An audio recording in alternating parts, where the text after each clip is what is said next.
Hi everybody, thanks for watching. You're looking at my gas-powered outdoor barbecue grill, and it has an electronic start or an ignition that will ignite the gas and start the flames. And when you press this button, it should automatically cause a spark or generate a spark which ignites the propane. And today I'm going to show you how to change out the battery in that system.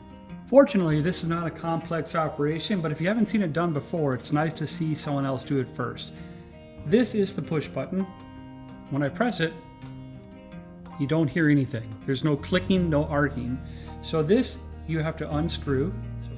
So righty-tighty, lefty-loosey, counterclockwise. Should just be a few threads, and that's the hardest part about the operation. Here's our old battery. That just comes out. For this particular model, the positive side comes out.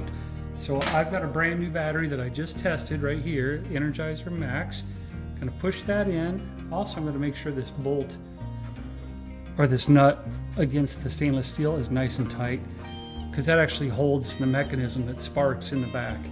So if that's nice and tight,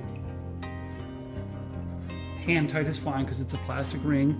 The next thing you do is to put this piece back on, which has another thread on the inside that will go over this. Thread that on like that, and then press and you'll hear a click. You hear that? So now, when I put the gas on and press the button, there we go. We have gas. So not terribly complex, but if you haven't seen it done, that's how you do it. Hope this helps. Get out there and go grilling.